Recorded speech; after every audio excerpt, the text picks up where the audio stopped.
Hi, welcome to another exciting episode of the Andre The Beast Crayton Show. Another exciting show, another exciting guest. Let me tell you about today's show. You're talking about a beast mindset. This is definitely one of those. Let me tell you where we're about to go today. Imagine, if you will, strong family ties, a being woven from family. And all of a sudden, these family beliefs become so, I would use the word draining, mind draining. Imagine, if you will, coming from a structure of deep family ties, and all of a sudden you've been minimized. Let me use a different word here. Let's use the word a lifetime of prenatal criticism and rejection. Imagine that for a minute. Just sit back and think what that must be like. A lifetime. How do we judge a lifetime of criticism and rejection? In other words, when do we realize that the rejection and criticism has affected us? And when we do realize that it affected us, how do we get that beast mindset to say, enough? Let me get back my lifetime and start to project something better for myself and change the narrative. Today we have a young lady that has done that and a heck of a lot more. 60 years old, an accomplished author, going back to school to get multiple degrees. I mean, she's taken that rejection and that lifetime of criticism and rejection and turn it into definitely a beast mindset. That's welcome to the show. I'm going to get this Italian name right. It's Joni Marie Iraci. Iraci. And I'm not 60, I'm 74. Wow. You look great. Thank you so much. You're so sweet. You're awesome. Great. You're awesome. You look great too. So before we get into the this beautiful journey, you're Italian. I could tell by that last name. No, my husband's Italian. Oh, you married into the family tree. I did, and it's great. It's better. They cook better than the Irish. You're Irish. Okay.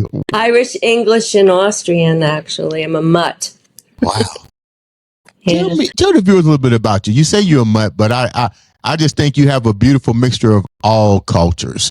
Yeah. Oh, interesting. My grandmother's family came over on the second boat of the Mayflower. Really? Yeah. So I'm a settler. Yeah.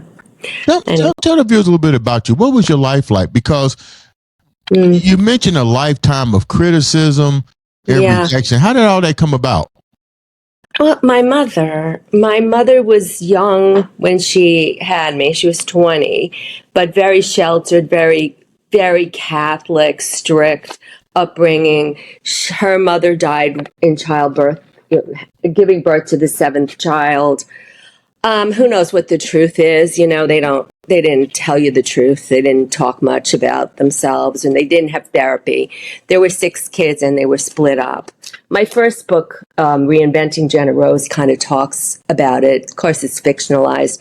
So narcissistic, they don't even recognize themselves in the book. But so my mother, I didn't realize I thought this was normal, like to always be criticized and always be put down, and you can't do that. You're not good enough. You know, everybody and what that does to your psyche is it kind of makes you try even harder. You're always looking for approval somewhere, and so you overgive and you overextend yourself, and I'm always helping. So I'm a nurse. I'm an RN. I'm a retired RN. And that, I guess, when I was in my 20s, my mother she was always raging about something. Mostly with me. I have 3 siblings. They're younger and they didn't have the same experience. So, and they were kind of brainwashed too against me. And it actually came to a head in November. I'm 74 years old. My father died at age 99 in 2023. And his will, everything went to my mother, but if something happened to her first, it was equitable. The 4 of us would split it. So as soon as he died, she changed the will and I was disowned. So the way I look at it after, talking to therapists and studying it and analyzing it was jealousy because she was 20 years older than me and always envied that I was successful. Like, not that we were rich or anything like that, but I did well. My husband did really well. And so that was frowned upon, like you shouldn't. I don't know, there's something in the Bible about it's easier for not that we're rich, but the perception was we were. And it's easier for a camel to pass through the head of a needle than it is for a rich man to get into heaven. So that was the philosophy. And the put downs continued, from childhood on. It wasn't just verbal abuse, it was physical abuse up until I was 17, and then she couldn't anymore. So, I didn't feel good about myself until I became a nurse, and patients were grateful, and, so there was that. But then, I raised 3 kids, and then I decided, I kept getting invited to Sarah Lawrence's open house for, continuing education. I got an invitation for about 10 years. I don't know how I got on their mailing list, but I lived not that far. So one day I decided, let me just go. My kids were, old enough to get in and out of the house by themselves. So I said, I'll go check it out. So long story short, I couldn't open the door. So I thought, oh my God, this is an omen. I'll never be able to go here if I can't open the door. But I got invited upstairs to talk to the director, and I got accepted, and I loved it. I was, of course, the eldest student by light years, but it was great. It was such a great experience. So I graduated from there in 2013, and then I took time off. I got jury duty. I got,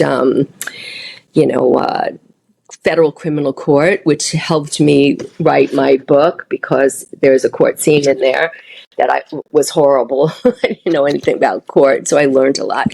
But all of this helped. I didn't have any self-esteem until I became a nurse, and until I had other people telling me I was good enough. And but I still have that stigma of trying to get approval.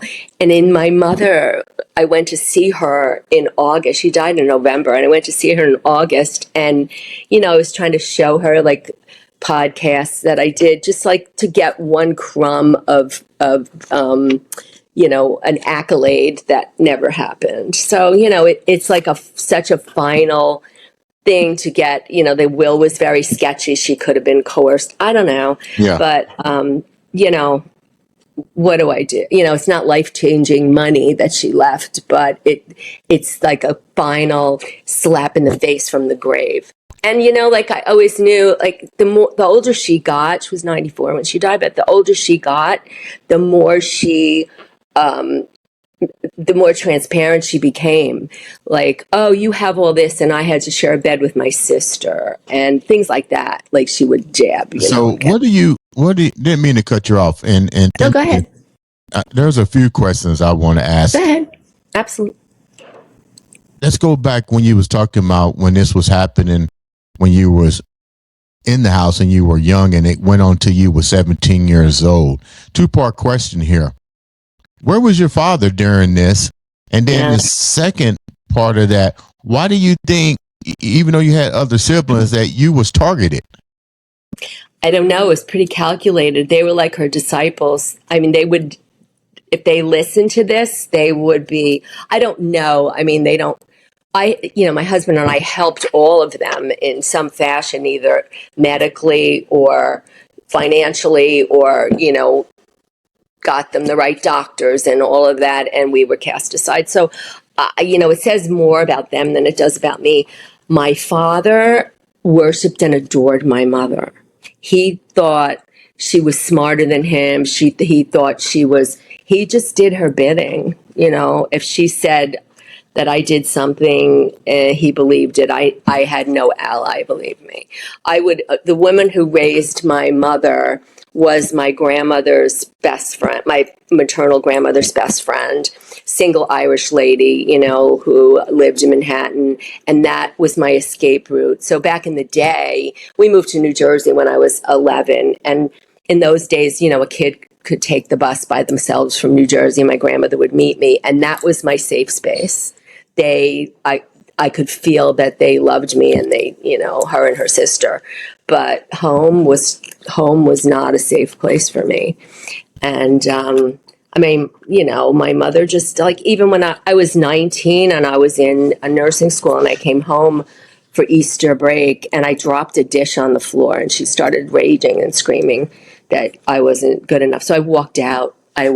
For 2 weeks, and I slept on the floor of friends' houses until I finally went back home. But I wish I didn't. Like, those are my regrets.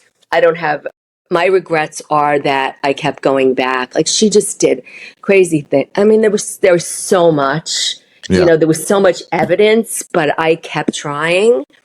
And so now I look back and I think, why did I even try? Look at the end result. I was disowned. I mean, did anybody else in your family circle see what was going on, or was this just normalized behavior? My sister is 3 years younger than me and totally oblivious to everything that's going on. Anything that happened to her in life, like, she had some, like, really strange situations. But my mother, she was a victim. Everybody else was my mother. The Irish love victims. The obituaries are their sports page. They just love sad stories. They just what do you mean? What do you mean? They love that. Oh, somebody died. Yeah, like, look. Oh my God, like, they love it. Their gloom and doom is better than anything else in their books. So I can't, even my books, like, they're victims of something, the characters, but they always overcome. So they don't wear the veil of victim. What was the victim persona for your siblings? Oh, well, my sister, had 3 bad marriages. So now you would think a diehard Catholic, that would be horrible, like divorce. Nah, she got a pass. My brother had, situation. He had a tumultuous teenage years and late teens, and difficulty. And my younger sister, she just never grew up. So all of this was okay. Because why I look at it, like, psychologically, I think that enabled them to remain in the household. And I went off and did my own thing. Like, I guess I was rebellious or whatever, I was going to say, do you think that you walked away because, I wouldn't use the word rebellious here. I would think that if you don't know what normal is and you feel like that's not the right way to be conducting yourself, then you begin to try to create an escape path. And I think maybe your escape path was, either marriage or going back to school. Right. So for example, I was working as a nurse and I got phlebitis in my leg, blood clot, and I couldn't work. So I had to go home. I was like 26, whatever. And that was, like, awful. So, I was recovering. And then I got a job at a hospital in Manhattan. And I went for orientation, and it was like, they're going to put me on like the gunshot repair floor, And I was like, ugh. And we spent 8 hours like learning how to evacuate in case of a fire. It was a very old hospital that subsequently shut down and became condos. But my mother, she went into like this rage that I must be crazy because I didn't take this job, because I was sleeping, and she comes barging in the room like, what are you doing? Here, I made you an appointment with a therapist. So the therapist was the same age as me. So I had a real attitude, and I was like, I had $300 to my name, and I gave it to my mother, and I got a job at a hospital in New York that had housing. So I immediately had an apartment, and that was it. Oh, you're moving to Manhattan, like, you're going to get killed, It's crazy. I'm not laughing at you. I'm just, I'm like laughing with you, because it sounds like, let me go here. You had so much you had to deal with. Yeah. You get married. Were you still dealing with the same issues, trying to get validation or to find out? Yes. Until like 2 months, 3 months before she died. Absolutely. And my mother was worked in a library her whole life. So I have a lot of humor. That's how I got through school, because, I was everybody's mom. And so I thought, oh, if you laugh at yourself first, it's disarming. So nobody laughed at me, at least not to my face, or whatever. So I that's how I got through, and I had a lot of fun, a lot of hard work. Don't get me wrong, lots of hard work. But yeah, I mean, I still was like, and now what do I do? Like, there's no shot at ever having any kind of approval, and it's very raw still. It's being disowned, and so I didn't know what to do. I almost had like a PTSD from it. I was hysterical when I got this will, and I just thought that it's not worth it. I know it. Like, it's about them. It's, how could you do that? Like, it's just yucky. I mean, I could never do that to a child ever, or to anybody, deliberately and willfully hurt someone. And we did everything, like, medically helping, always running, and it was more about like, what have you done for me lately? Because everything that came before would, be erased. But so, I picked myself up by the bootstraps, and I went back to school. I graduated from Columbia University at 65. Do you think my mother said one word? No. Not one word. I said to her, I graduated from Columbia. You know how hard that was? Oh, nothing. Did your husband tell you, look, we have our life. We're doing great here. And he's as bad as I am. Really? Yeah, as far as, always giving, like, our first instinct is to help, like, cast aside. I mean, my mother wrote me a letter. I was 70 years old, and she wrote me a letter telling me I was a bad big sister to my 60 whatever year old sister, who's 12 years younger than me. It's like, she's a corporate executive at Liberty Mutual with a husband. Like, what do you want me to do? She doesn't talk to me for whatever reason. Yeah. So, like, it's so much dysfunction that it's almost toxic. But when I was so distraught over this rejection, which is what it is. It's like the ultimate nail in the coffin of the end of a era. So and the other thing, when I don't know why, but when I was 6 months old, she sent me to live with her aunt and uncle.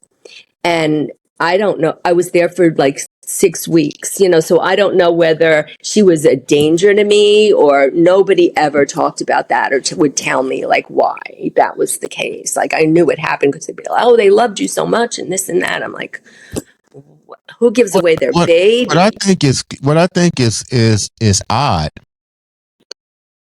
What I think is odd is nobody stepped up to talk about. No, because it was a different era. I'm 74. So in those days, I don't think self-esteem was invented till my kids were born in the 80s. Nobody cared what you were going through. It was almost, I thought it was normal, like, to get like the hair. The first thing I ever published is something called Rage. And it was about, there's a student with one of my classmates at Columbia who witnessed her mother stab her grandmother to death. So, I mean, if you looked at her name is Christy. I'll tell her about you. We're friends. She is amazing. Her book is coming out in October. And I mean, if you looked at her, you would never think in a million years that she came from that kind of environment, because she's, like this little pert little blonde, little girl look. She looks like she's 15. Yeah, and she started a magazine while she was a student called The Grief Diaries, which is since defunct. But I wrote something called Rage, and she published that. And it's about my mother. I was 6, and I remember vividly, I was 6, and she was so, and we were supposed to go have a mother and daughter night out, and she was enraged about something that I did at the age of 6, some horrible thing, and just came at me with the hairbrush. And my father, I remember he came in the room, like, I think when you have some traumatic thing happen at an early age, you remember it vividly, so maybe it's not exact. I remember the room. I remember my father coming in and like escorting her out so she would not kill me, I guess. But yeah, so what doesn't kill you makes you stronger. Was resilient. When your mother passed, I know she was of a ripe, mature age when she passed, but did you even think about having her doing an autopsy to see if maybe she had a type of mental illness? I have no control. I was disowned. My sister's kind of manipulative, and she insinuated herself. And yeah, it's kind of sketchy. I mean, she was 94, so they're not going to do an autopsy on a 94-year-old who had all kinds of things. But she, let me put it this way: they didn't die of. They both her and my father went into hospice pretty much because they were old, not because they had any like fatal illness. Okay. Which was rather strange, but But you don't think it's strange her actions all through your No, I think she was there are mean people. There are mean people and there are vindictive people, and it's kind of crazy, but I was blamed for her childhood. Her upbringing was like something out of a Charles Dickens novel, so I had to hear about it from the age of 5. She started telling me this. Were your grandparents still alive? No, my grandmother died in childbirth at 32, but I didn't complain to anybody about it until I was a teenager, and I complained to friends. So in fact, I met my next door neighbor a couple of years ago down here in Florida, and she said, "I was so afraid of your mother." And I was astounded because I thought, wow. That's what I was going to say. I mean, like, yeah, somebody with that type of behavior pattern, other people had to have seen it. And I get it. There was a time where they saw it and just didn't say anything. And that it was normal to beat up your kid, and it was normal to verbally abuse. But of course, I went into the medical field, so then I would see, I take psychology and study all that. So, but my mother would say to me, "You're so funny. You should write." So I wrote, and nothing. She didn't even read my book. So, it was just a. What did make you decide to write? What did make you decide to write? Was it because as a part of your therapy, or was let me go here. Let me go here with this, so this will make a little bit more sense. They bring in a therapist that's around your age. That didn't work. You're still trying to put the pieces together. So at the end of the day, was that a way to channel clarity in your own self? But at the same time, I sense a deep longing and caring for the condition that your mother has. So maybe at the same time, you're trying to do research within yourself to find out why is she acting like this? Because deep down, you know this isn't normal. Yeah. Well, I knew it was personal. It was me. It was directed at me. But she, I kept, I don't want to say forgiving, but I would dismiss it and keep going back to get approval. And, I started writing as a teenager. I would write bad poetry, it's like get my angst out, but writing is cathartic. So you find out a lot about yourself when you're writing, and also this unbelievable Catholic upbringing of strict, insane, rules and just made no sense, the hypocrisy of the Catholic Church. I went to Catholic school, so I had these mean nuns all day, and then I'd come home and I'd like have to assess my mother's emotional temperature before I opened my mouth, and everything was punitive, everything. So, my father was more fun when he was, not under her thumb so much, but he never would have done this to me. But she was the one that, yeah. With everything that went down, did you begin to, a two-part question, with so much going on, and you're going to a Catholic system, you got nuns that are being mean to you, but also teaching you the faith at the same time. Yeah. And I mean, did you question? Did you really all the question time? But everything around you?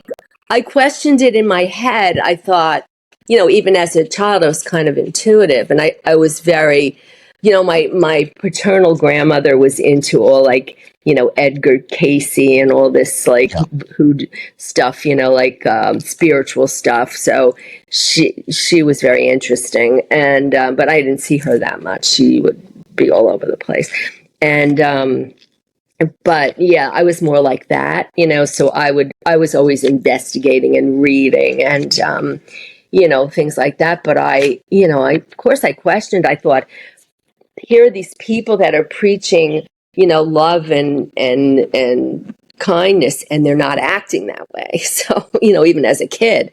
So then as an adult, you're kind of indoctrinated, and you think, oh my God, like you have to teach your kids the same thing, like that your mother taught you. I wrote this whole short story called Holy Skeptic about the hypocrisy and everything. But so I taught religion for 8 years, and I had one corrupt priest after another as pastors, one who would fight with me all the time, like, and he would scream at these kids in 8th grade. I said, you want to keep them in the flock? That's not going to happen. You're screaming at them. You're never going to see them again. I don't know what you think you're doing. Oh, we had so many fights. Turns out he was defrocked. He was, stealing. Oh my God, he was unbelievable. And the whole time pontificating about, whatever. So then we used to go to Italy all the time. So I was in the Vatican looking in there thinking, wonder what's going on now, because I was in the thick of the scandals in the Northeast, with the priests and the pedophilia and all that. And so, I just like the muse hit like a lightning strike. What if it was a girl involved somehow? So Vatican Daughter came to be, but it percolated for about 10 years. I had the idea. I didn't know where it was going. I just had the premise, and I put it aside, went back to school, wrote my first book, and then during the pandemic, I sat and 8 hours a day and wrote and researched until it was done. So I treated it like a job, but I never, ever got approval from my family ever. My father, I think, might have read my first book because he was old, and he was writing down the names of the characters to try to keep them straight. But my mother never said a word about it. In fact, I know she didn't read it because there's one of the characters is a grandmother, and she's a great grandmother, and they call her Gigi in the book. And my mother just brought it up randomly that, oh, some friend of hers is a great grandmother, because my mother was a great grandmother, but didn't acknowledge that either. It wasn't my grandson was not acknowledged in her obituary or my father's. So it's just was. Jealousy is a horrible thing. I don't understand people who are jealous of other people, because it's not like we didn't have issues. My son was born with 4 holes in his heart. My husband had, stage 3 cancer. My son broke his neck in an accident. I mean, we've been through it. So, you're jealous of me because I have a nice house and new furniture. It makes no sense. But that's how people are. I'm gonna ask. This is a pretty sensitive question. Are you angry at your dad for not stepping up? Oh yeah, absolutely. Because he could have changed the dynamic, but he was, I guess, I don't know. I guess he ignored it, or he'd say crazy things. Like, he just had her on such a pedestal, and it was always my fault. Like, they never took responsibility for their behavior ever. It was this old world kind of, you must respect your parents no matter what, no matter what, doesn't matter. So, What do you think? What do you think about that? I mean, here it is. You grew up in the church, all these values, and at the same time, people being hypocritical, preaching one thing and indoctrinating a whole different pattern. Let's be real. How are you looking at life in general now? And both individuals are no longer here, and whatever stuff they had, they took it to the grave with them. Yeah. Well, interestingly, I have a fantastic publisher. They're fantastic. They're in the UK, Collective Ink, on Fire Books. And, I don't know, sometimes things happen and you don't know why you're doing it. But I was trying to, I was alone, and I'm trying to think of how I'm going to cope with this. And it's strange living here compared to Manhattan. Manhattan is frenetic, and you go outside and there's always somebody to talk to. Here is like a ghost town. So I went on the website of the book, and I have a page of my own, and I was just looking up the readers who read the book, the manuscript, and decide whether they're going to publish you or not. They make 3 of them make a decision. One was my publicist for this is the 3rd book that's coming out. And one of the readers is a Daniela Norris. She's now the publisher. She's the publisher of fiction. They've made her a publisher. And I just looked her up, and she started something called the Grief Council, International Grief Council.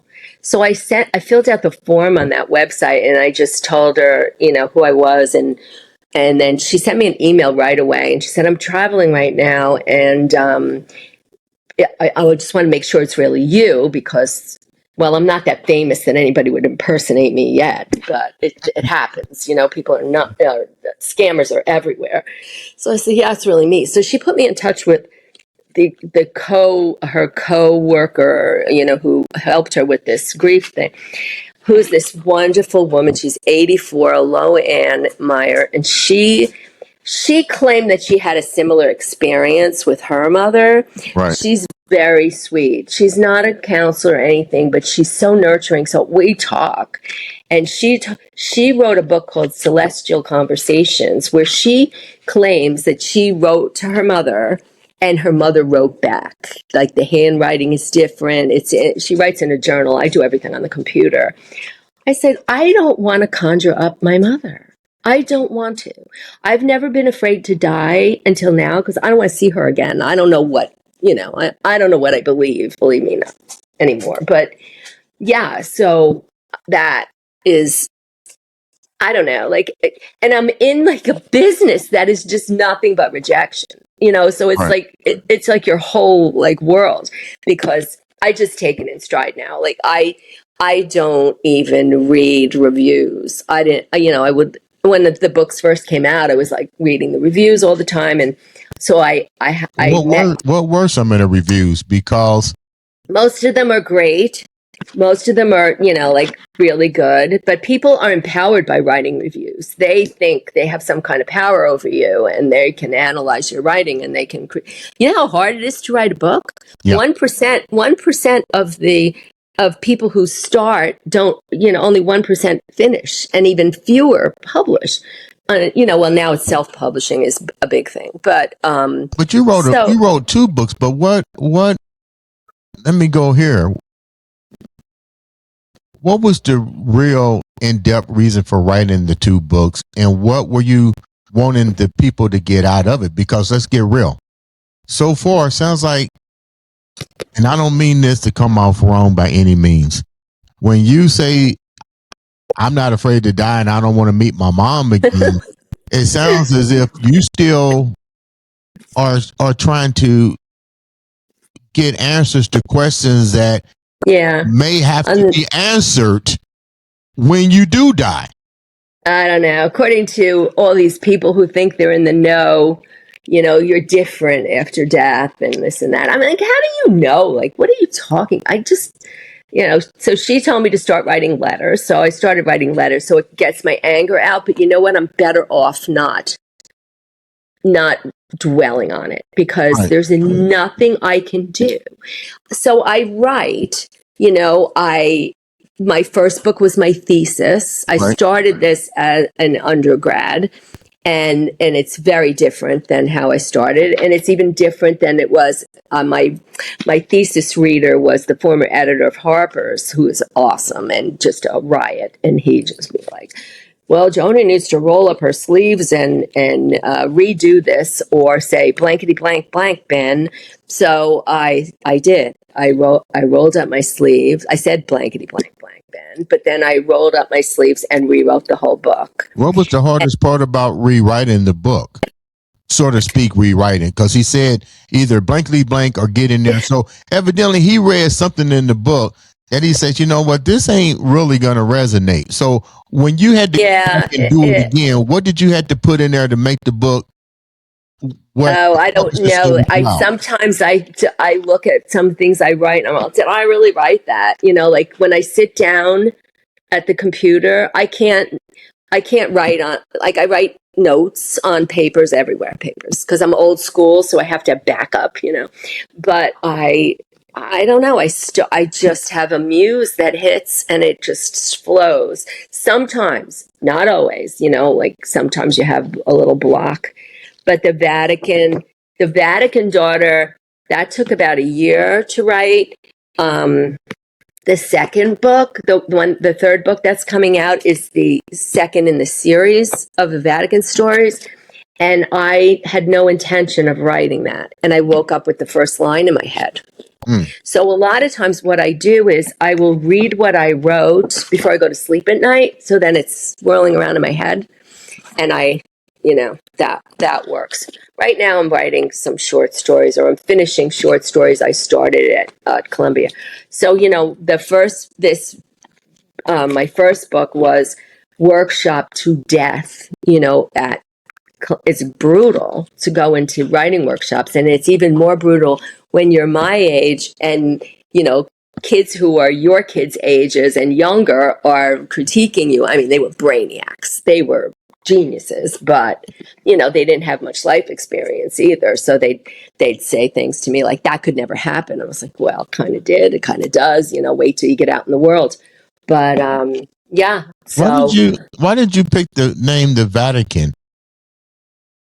Well, because that's where, it's about a pope who has an affair, and they kidnap the It's inspired by the true life papal kidnappings of Jewish children in 1859 by Pope Pius IX.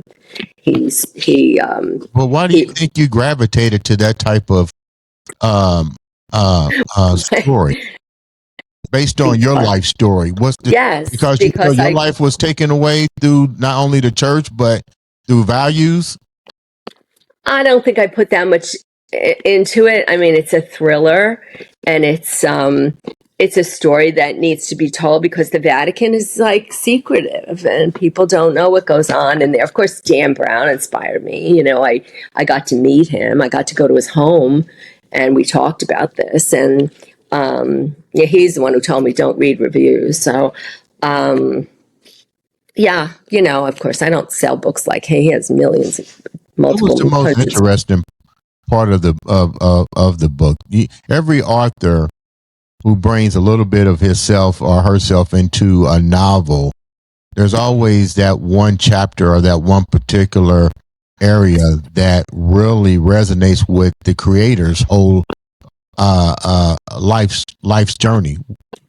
Right. Well, the first book is about, you know, a mother, fictionalized, of course, a mother who rejects her daughter. Right. So, but the second book is about a mother who fights to get her daughter back. The daughter's kidnapped by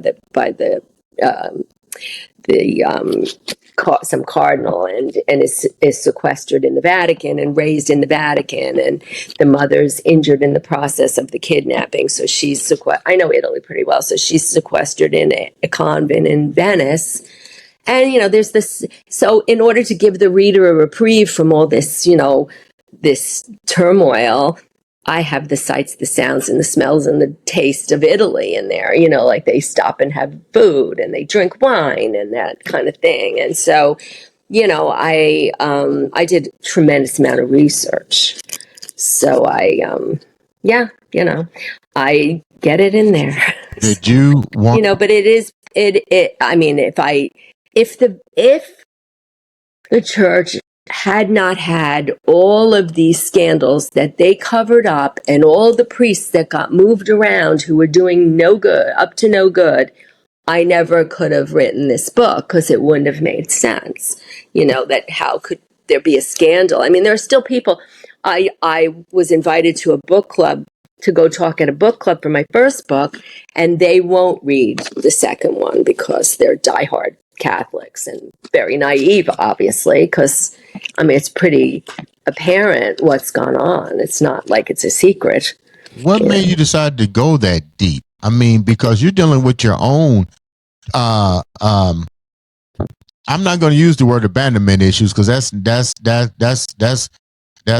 it goes deeper than that. But to transition from not having validation from your mom and your dad to get into, I guess one might call it a conspiracy theory, but we all know about the Vatican and the priests being moved and the molestation with boys and not knowing exactly what happened to these people. You opened up Pandora's box. Why the shift? Well, this was voted the best conspiracy thriller of 2025, which was, oh my God, you know, that was great. And I got a couple of awards, but I love research. I love it. It fuels me. So, you know, you get an idea, then you start looking things up. I had no idea about the papal kidnappings in 1859. I had no clue. But I was researching Italian Jewish last names for a character, and I came upon that story.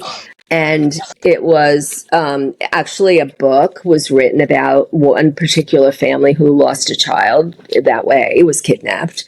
And it was written by a professor at Brown, David Kurtzer, who I contacted. And I said to him, well, how come we don't know about this story? The Catholics don't know. I don't never heard of this. He said, yeah, well, the Catholics were embarrassed that they, you know, subsequently embarrassed that they allowed the Pope to do this. And then the Jews were embarrassed that they allowed it to happen. But different time, 1859, the Pope was in charge of Italy. It was the Papal States. It wasn't united. So, I find all these things out. So when you start writing and you get an idea, then you start going down these, like paths that take you on into a maze like you never expected. So, and then it all came together, after much revision. And how much of that information that you uncovered with working with other individuals to collaborate on that project?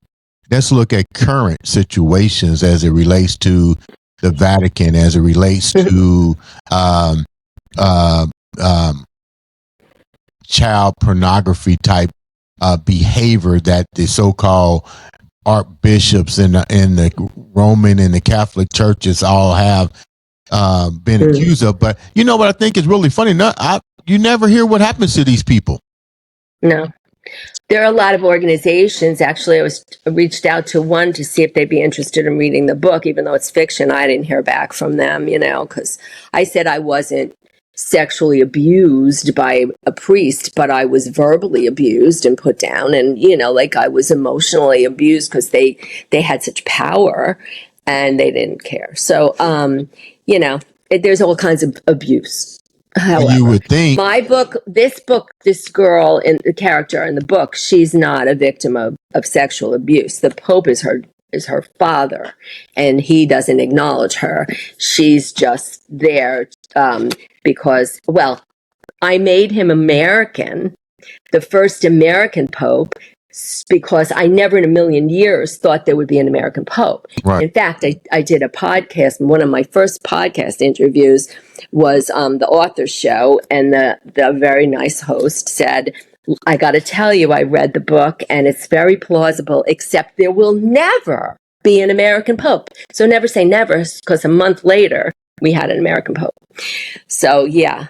And, people are stupid. My cousin called me up and said, you better get somebody to start your car. And I said, why? He goes, because the Vatican's going to blow it up. I said, I don't think they even know I exist.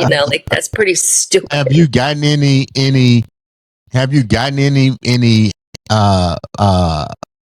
unwelcome responses from people at the Vatican, the Catholic Church, No, I was just friended on LinkedIn by some priest in Denmark.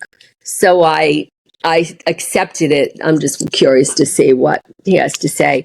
No, I have not had any issue. I had one not every podcast host is professional like you. So I had a publicist a marketer who put me on a lot in the beginning. I've been on like 20 or 30. And one of them, obviously, this guy was in his kitchen, and very unsophisticated. And the first thing out of his mouth is, what is your relationship with God? And I thought that was such an odd question, because it has nothing to do with, it's about scandal and a mother and daughter relationship, and a mother who will fight the most powerful entity on earth to get her child back. It has nothing to do with God. It's their, and I said, what about their relationship with God? There's people are walking around with collars and, all this garb and all this wealth, and, and that's not how it's supposed to be. I took a fantastic class in undergrad. It was Roman art history, but it explored the origins of Christianity and how it all came about. And, not so much with the Christ, but with subsequently the structure of the Catholic Church. And it's not supposed to be this church, brick and mortar and dripping in gold. It's supposed to be, Catholic means ecumenical. So you're supposed to be out in the world and, doing good. But let me ask this question to piggyback off of what you said, and you can answer it if you want to, but because a lot of this is faith-based, and even though you're talking about a young girl, now that you've created both of these different platforms for your book, the alleyway, I mean, how do you question religion? Not God itself, but how do you question formal religion? I'm in the thick of it down here. There's a lot of born-agains, and they're very preachy. They don't do anything for anyone. They do not lift a finger to help anybody ever. They don't believe in that, which is astounding, and I found that out the hard way. So one particular who's always preaching to me, to the point where, and I was his go-to for everything because he's older, and I would drive him and feed them, and his wife is crazy. So I did until like when my mother was dying, and I went out, I came back, and I had an email from him telling me all the good that you do does not matter. It doesn't count. You are not going to heaven because you don't go to my church.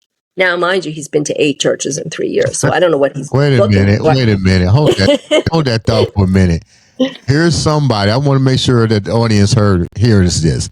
Here's a guy that went to 8 churches, and he purposely told you you're not going to the kingdom because you don't attend his church? Correct. Wow. So, I let him, my New York came out all over him. So, we're done. But interestingly, another neighbor, lovely people. Now, her husband was part of that group, but he never shoved it down your throat or said a word. He was a very nice man. So he was dying, physically dying in the house, in the hospital bed. And all these men would come and they'd talk about the Bible or whatever once a week. And she would, leave them coffee and what have you. So he died in September. And they came and they talked and they praised the Lord and this and that with the wake and then the funeral and then the celebration of life. That was a whole other thing. And not one of them has reached out to the widow since September when he died. Only me. So that, like, what part of the gospel are you reading that, they just pick and choose? I don't know. So I gave up. Do you now question faith as it relates to the first book and what you went through? Because the first book is basically your story, but I'm gonna tell you this is what I think. The first book is a more in-depth journey of you. The fiction book is the persona of what could have, what may have been had you not evolved, so to speak. That's just my theory. What on the 2 creations of the book. Yeah, the first book is actually a fictionalized. I spent a lot of time in Manhattan, so it's set there, and this girl escapes a bad situation. It's kind of like, I guess, what I would have done had I had the courage when I was a kid to run away. She ran away. Right. But, I was too scared. I wouldn't do that. But the second book, I don't know. It was just an evolution of ideas. And, I took that class and that I was inspired by David Castriata, who taught it. He was amazing. And he's Italian, born Catholic, and he's very funny. So he grew up in New York, and he said nobody went to church because my mother had to make the gravy. That's like the tomato sauce in the morning, and my father wouldn't go without her, so nobody went. And then they moved to Scarsdale, New York, which is very Jewish, area. And so he wanted to be Jewish because everybody was getting bar mitzvah and had tons of money, the kids would get tons of money. And so he graduated from Columbia, I guess, and he married a Jewish girl, so he became Jewish, and then he divorced her and married a Catholic who's too lazy to become Jewish. So he had this whole story. But, we went into depth about, Constantine and how this whole thing came about with, the persecution of the Christians and how It is so funny you said it's that. so I fascinating. just literally talked to someone about Constantine right before you came on. Oh, get the out! show. Really? Well, it's funny because a lot of people don't know Constantine's role in the transformation of the Catholic Church. They don't know anything. People don't know. They don't know. They don't want to know. Yeah. Well, let me ask you this question before we have to wrap up. Let me ask you this question, and I do encourage the viewers to get both of these books. They're definitely worth reading, and if anything, it can open up your mind. So I'm gonna go here with this question: what should the viewers get out of both of these books in your life, and what happened to you? Because let's get real. This all started because we had two parents that handicap you by telling you what you couldn't be. And now look where you're at today. You changed that mindset. Well, in all fairness to my parents, my father's father left him when he was like, I don't know, 6 or something. So he was cheating on my grandmother with some other woman in like 1930 something. So, they didn't have like role models really. But do we keep using those as excuses for their behavior? Yeah, I guess I do. Because, then it would be less about me, but I think it's more about me. I think it's almost like giving them a pass by saying, okay, well, yeah, Jimmy left. Yeah, right. You're right. Yeah, but 100%. What should they get out of it? What should the viewers get out of your story and the two books? If you're a victim, don't let it like drag you down like a weight. You got to rise above. Don't ever give up. I just never give up. Like, please, publishing is the hardest thing. You're always rejected by somebody, and marketing books is like a nightmare. I'm not good at it. And, but I never give up. If you have a dream, if you give up, you'll never reach your goal. And it took a lot of bravado to go back to school. Like I had a 17-year-old in my class in the undergrad, it's insane. And then you go, and you have professors who are the same age as your son, that was pretty weird. But you know what? I did it, and I don't know if I could do it again. Going to Columbia was like an Olympic event to get there, like I had 4 trains every day.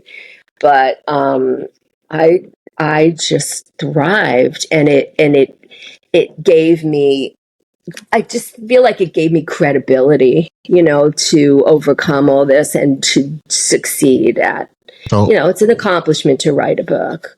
And I help people. I get people constantly contacting me. Can you review this manuscript? Can you, I just started business because I'm tired of people picking away at my brain for free, so I have to charge. So let me ask you the bigger question, and congratulations on going back to school, getting into Columbia, taking your pain and changing your beast mindset.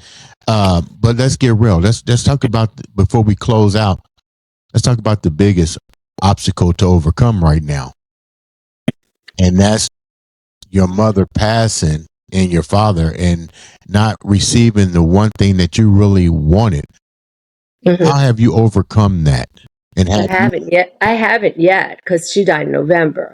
And I guess in my gut, I knew that I was going to be excluded, but it still was a shock. That it was so final. And I mean, she looked me in the eye in August and called me my girl and held my hand. And how do you do that? That will was changed in 2023. As soon as my father died, she changed it. So how do you do that? Like to me, I mean, the way I put it, compartmentalize it so it doesn't like believe me, it nighttimes are the worst because I start thinking and I can't sleep. But I mean, it'll probably take a while to really recover because it's a recovery. It's just like, it's so final. It's like, I can't, I'm a mother and I can't for the life of me understand how a mother could do something like that. Like, it's the ultimate punishment from the grave. And there's no reconciliation ever. Like, there's no, I mean, my mother's sister was a shrew too. The two of them, they grew up in the same household. But when she was dying, she apologized to her children and they had a little powwow around the bedside. I didn't have that. So, this friend of mine who wrote the book about celestial conversation said, oh, she's very sweet and kind of, ethereal. And she's like, oh, she'll respond in some fashion. I said, it'll be demonic. I don't want to say, I don't know. I'm just going to have to come to terms with it and move on, and just say it was them. It wasn't me, obviously. I mean, but, it's still, you're still looking for, accolades, and especially from your parents. If you don't get it when you're a child, like, that's so important. I'm always telling my kids and my grandson how wonderful they are, even if they're not. But, Well, it's you important. have children now, right? Yeah. And you have a husband. I do. So it's you great. have the greatest life that you can ever imagine. Your mother's gone, and Right. one day you will get that opportunity, I hope, to ask those questions. But right now, I think the best thing is to look at everything that you got, the things that you've accomplished, and go, you know what? As important as that might have been at that point in your life, look how you was able to overcome it to get to where you're at today. Bestseller books, great family, and you know what? You can put that on the back burner now because look where you're at now. You're right. You definitely took that peace mindset and elevated it way beyond what you thought you could have done. Thank you for that. Thank you. Yeah. You know what? I want the viewers to how can the viewers reach out to you and get that book? I have a website. It's my name at www.joni, Joni Marie, Marie, Iraci, Iraci. The book, Reinventing Jenna Rose, is they're both on Amazon and Barnes and Noble, and now they're being distributed. The Vatican's books are being distributed and promoted by Simon and Schuster, which is huge. Wow! So I'm very happy. I have a wonderful editor. I pull out the old lady card, and he helps me with formatting and stuff that gets screwy. And technology is a nightmare when you're my age. We didn't grow up with it, so. But it's fun, yeah. I love to hear from readers if they come on my website. Right now, I am scammed. I get 25 scamming marketing emails a week. I got a very convincing email from somebody claiming to be Danielle Steele, the famous author. It was so convincing. I sent it to my editor. I said, what do you think? He said, sorry to tell you, it's a scam. It's unbelievable. It's unbelievable. AI can do some remarkable things. It's incredible, right? Yeah. So, love to have you come back, share more of your stories. I would love to hear if the Vatican reaches out to you on your books. Wouldn't that be something? Ladies and gentlemen, like I said before, make sure you subscribe, click, like, share, follow, touch that button, pass it on to somebody. All it takes is one click to make a difference in somebody's life as well as your own. This has been another, and I do mean another, exciting episode of the Andre The Beast Crayton Show.